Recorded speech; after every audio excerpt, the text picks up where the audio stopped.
Thank you so much, Mr. Chairman. My name is Albert Fox Kahn. I'm the Executive Director of the Surveillance Technology Oversight Project, anti-surveillance and civil rights organization. I'm also a fellow at Yale Law School and at the Harvard Kennedy School. I'm here today because I helped New York legislators in drafting the bill that helped inspire the legislation you see before you today, and I'm happy to address any of the questions that the committee has. One thing I would note at the outset, this bill actually doesn't encompass a complete ban on geofence warrants, just geofence warrants where the number of individuals covered by the warrant is unknown at the time the warrant is issued.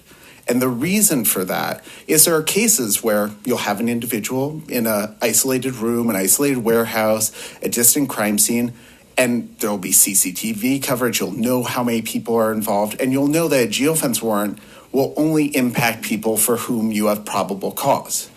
What we see in practice is geofence warrants that cover entire blocks, entire cities, that are broad enough to cover thousands of people, potentially.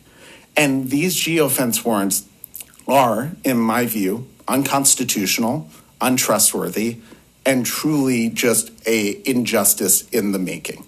Geofence warrants are problematic because under the Fourth Amendment, you need particularized probable cause for each and every person you search. That is black letter law. In earlier cases, the Supreme Court held that if you have probable cause to search one person in a bar, for example, and you go in and search every person in that bar, it's unconstitutional because you needed probable cause for each and every one of them. Geofence warrants are no different. And so with this bill, you would address the unconstitutionality of warrants. And this is something that is happening in Missouri. According to Google's data, it went from geofence warrants in this state increased nearly 20-fold as of 2020. And the number has probably skyrocketed since then. And that's just Google. We have no idea how many companies are receiving these geofence warrants every day. We know that Uber and Lyft, that payment companies, that other social media platforms, they receive geofence warrants. And many of them don't have the three-step process that Google uses. And Google's three-step process itself is very alarming. In the first step of a Google geofence warrant, they will search every single Google user who has location history. Every single one, hundreds of millions, in order to identify who's in that geofence to begin with. Then they will give law enforcement a list of the location records for those users who are in the geofence. But that is not anonymous data. If you show a location record for an unnamed person that goes from my home to my office, law enforcement has a pretty good idea that that is me. This is not anonymous data, and you're handing over potentially hundreds of people's data, potentially thousands of people's data in that second step. Yes, you don't hand over the full account data until step 3, but it's still a huge invasion of your personal privacy to track someone for hours, potentially days, potentially weeks in that second step, even if you don't get their name. And in step 3, you get mountains of information that goes even further. But part of why this is so concerning is this is an error-prone technology. According to Google's testimony in Virginia, they include information for people where they have a 68% probability of being in the geofence zone. So if Google is guessing that a third of the time they're wrong for who's in the geofence. And we've seen a man falsely arrested for murder in Arizona, even though he was miles away on the basis of one of these warrants. We've seen a man in Florida who was accused of circling a crime scene when he was really just an avid cyclist who was biking around the neighborhood. And these are just the cases we hear about. And one of the most disturbing things about geofence warrants is that even though they're happening thousands of times a year, even though it's happening every single day, we've only had a handful of court cases that have ever addressed it. We've only had the one federal district court judge who's ever ruled on it. And so what we know is that a lot of this is happening in secret. A lot of this is happening without the challenges that you expect in open court for this sort of process. And so as a result, this power has been able to grow and grow and grow. So part of why I'm so enthusiastic about a ban on geofence warrants where you do not know the number of people impacted is it allows you to reserve geofence warrants for those cases where you can satisfy the Constitution, where you can provide probable cause, but doesn't allow the abusive cases that we've seen so far. And lastly, I'd note the bill also would ban the purchase of this data. And we know that law enforcement, other government agencies, they're buying our location data. And unlike a geofence warrant, when you purchase location records, there's absolutely no court process. There's absolutely no protection against that sort against people having information that had no relation to a crime. That's a complete fishing expedition. And I don't think that when you're using public funds instead of a court process, you should have even broader powers to take people's data. And I'd love to take any questions that members of the committee have. Oh, and lastly, I'd note in New York, a number of major tech companies have supported the legislation because they don't want to have their own data used against their customers in this way, including Google, including Apple, including a number of other large firms. Representative Deaton, you are recognized for an inquiry. Thank you, Mr. Chairman. So you alluded to one of the questions I've had, and it sounds like you know the answer to it. And I was curious about, it sounds like this is used by all levels of law enforcement, I would assume, including federal law enforcement, or obviously the Fourth Amendment. I thought there might be some federal litigation, even though it sounded like we're not aware of any here in Missouri. And I think you noted there was maybe only one a district court that had ruled on this, which is surprising to me if that's the case. But I am curious, can you reference that? I'd be curious to look at that. Yes, this is the Chatry case in the Eastern District of Virginia. Okay, so that's what the bill sponsor mentioned. Can you spell that for me? Chatrie, I believe. And there was also a state decision in Fairfax County in Virginia where they also ruled that these sorts of warrants were unconstitutional. Additionally, there was a federal magistrate judge, Gabe Fuentes, who ruled in, I believe it's In Re Google geofence warrant application, that he also ruled that these warrants failed to satisfy particularity. But I would note that in the magistrate process, it's very rare to have a public denial published this way. And because these are active applications from law enforcement during criminal investigations, if there's a denial, we just don't know it most of the time. Well, and that was my second question. I think you answered it, but just to be clear, of these that are applied for, do we know the percentage for which are denied? We have no idea how many are granted, how many are applied for, how many are denied, how many are adjusted based off of pushback from tech companies. We simply have no information about the broader universe. And it's only because of advocacy efforts from a national coalition of groups that Google published the information we have today. But again, Google's process, Google's disclosures, that's just one sliver of the pie. Okay. Sounds like you came from quite a ways, and you certainly seem to know what you speak about. So appreciate you taking your time to come share your testimony with us today. Thank you, Mr. Chairman. Representative Lavaska, you are recognized for an inquiry. Thank you. Thanks, sir. I'd like to talk a little bit about how these two types of searches maybe would work together and how they could in the future, depending. Imagine a scenario where there's a bomb goes off at the Capitol building here. Imagine that they were to draw a geofencing search around just the property even, not necessarily even the surrounding blocks in Jefferson City, but there's hundreds of people who work in this building. On my understanding is they could use that to get a list of folks who were reasonably believed to be in the Capitol surrounding the timings of the bombing. And then, separately, they could request a warrant for keyword searches relating to the Capitol among those folks, correct? Correct. I got an email this morning that indicated that there's a structural problem with the legislative libraries, and they're closing it off till they can repair it. So if I were to have done a search about the structural integrity of the Capitol building, that would be a very reasonable thing to do given that I got that email, but if a bomb went off in that context, that might look a little suspicious, wouldn't it? Just a bit, yes. And that's one of the problems. You're casting such a large net in a lot of these cases that it's very easy to get confirmation bias, where you think you are seeing what you're looking for because you're getting such a broad array of people's movements, people's searches. And that's why I think this sort of big data policing, yes, you're going to, I'm sure, hear heartbreaking cases where it can, in some aspects, help.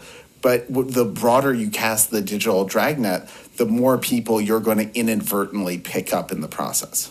I guess the second part of that is those people wouldn't necessarily ever know, right? Let's say they had a suspect and the suspect got through discovery the information on the warrant application and they were able to look through that.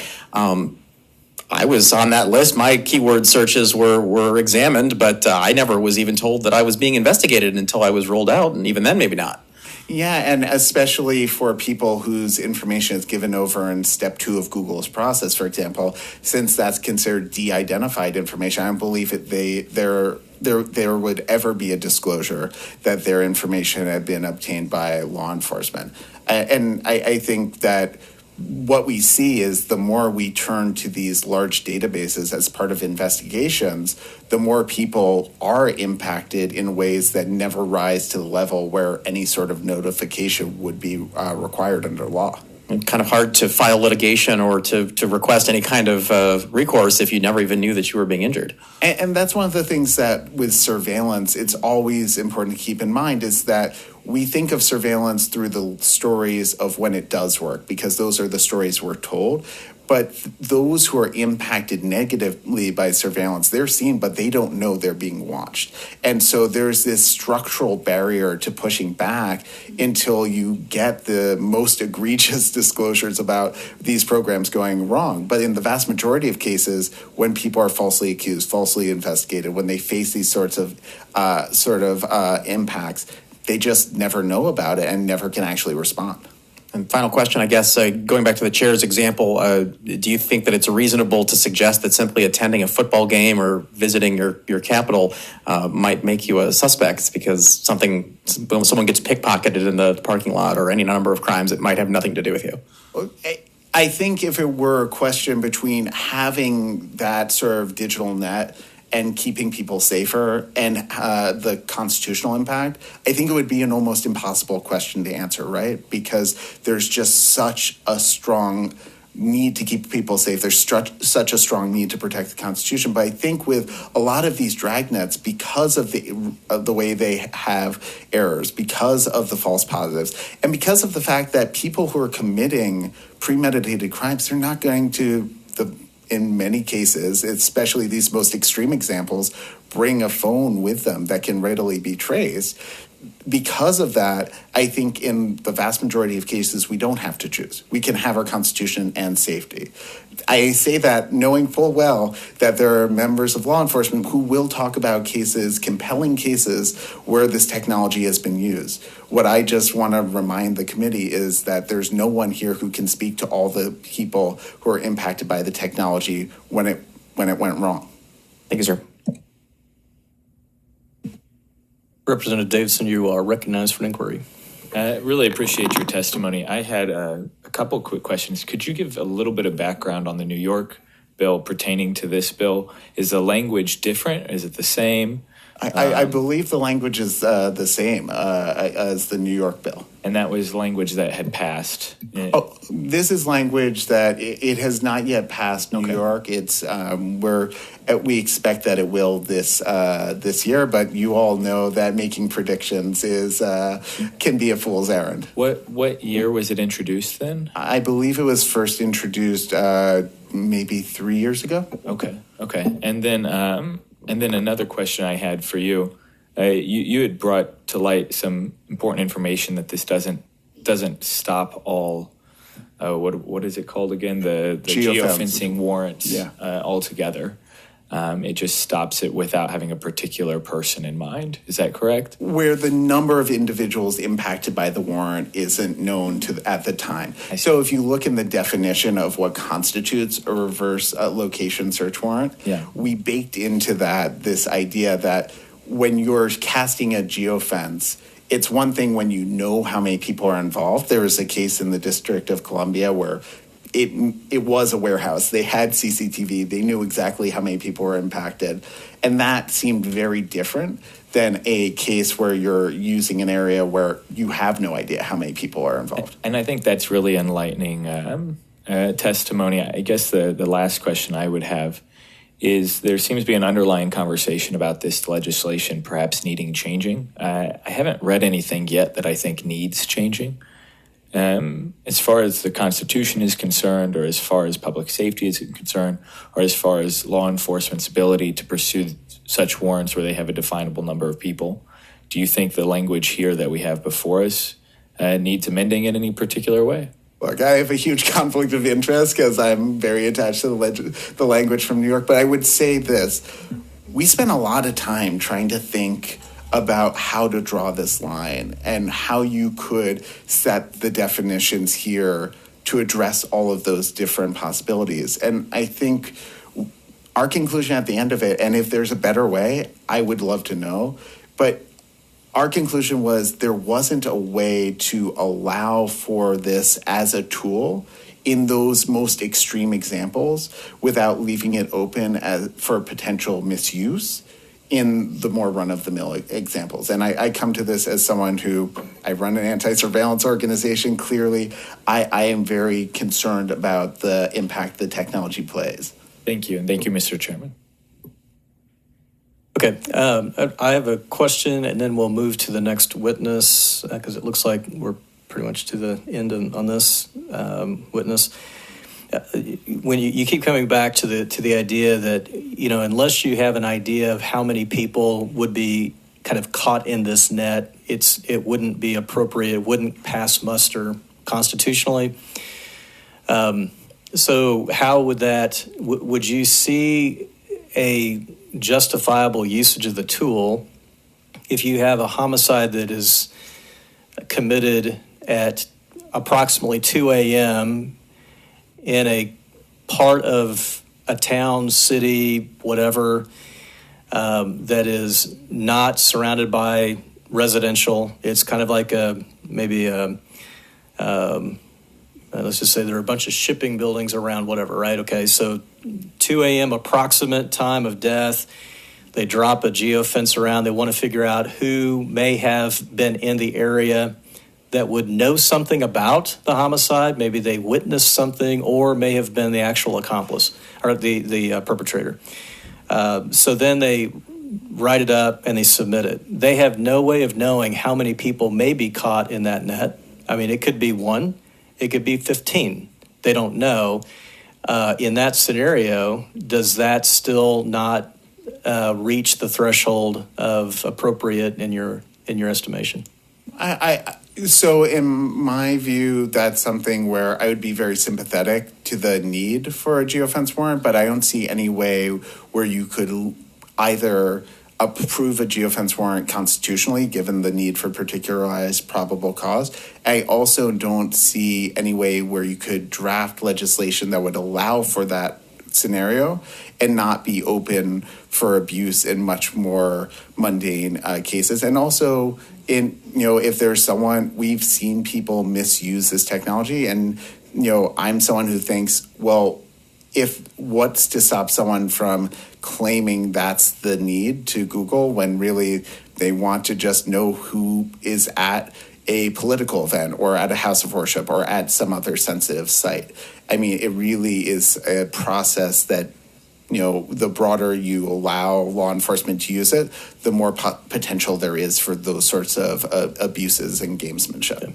Well, certainly the judge would have to, there would be information presented to the judge that there was a homicide, a victim, probable, likely time of death around 2 a.m.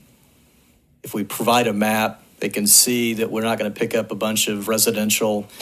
There are certain parameters that would be already in place in that kind of situation.